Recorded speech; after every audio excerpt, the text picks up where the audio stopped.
জাতীয় নাগরিক পার্টি এনসিপির সমাবেশ শেষে পদযাত্রায় হামলার ঘটনায় রণক্ষেত্রে পরিণত হয়েছে গোপালগঞ্জ।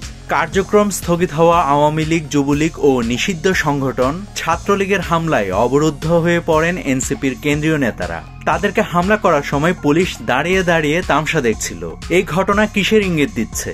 তাহলে কি শেখ পরিবারের আতুরঘর গোপালগঞ্জে এনসিপি নেতা নাহিদ হাসনাত ও সার্জিসকে হত্যা করে ফেলার পরিকল্পনা ছিল সন্ত্রাসী সংগঠন আওয়ামী লীগের?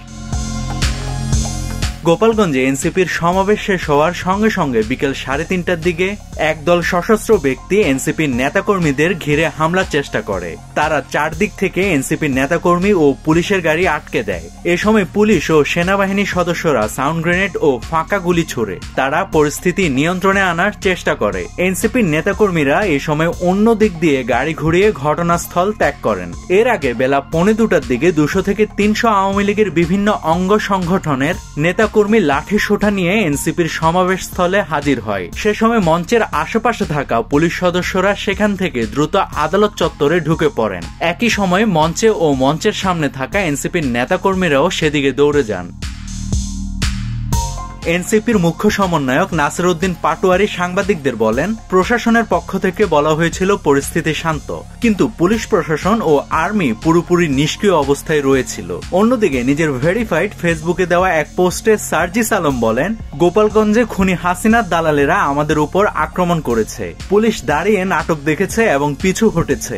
আমরা যদি এখান থেকে বেঁচে ফিরি তাহলে মুজিববাদের কবর রচনা করেই ফিরবো, না হয় ফিরবো না। সারা বাংলাদেশের মানুষ গোপালগঞ্জের দিকে ছুটে আসুন। গোপালগঞ্জের বিবেকবান ছাত্র জনতা জেগে উঠুন। দালালদের কবর রচনা করার আজকেই শেষ দিন। এখন প্রশ্ন হচ্ছে, নিরাপত্তার দায়িত্বে থাকা পুলিশ কেন অকার্যকর ছিল?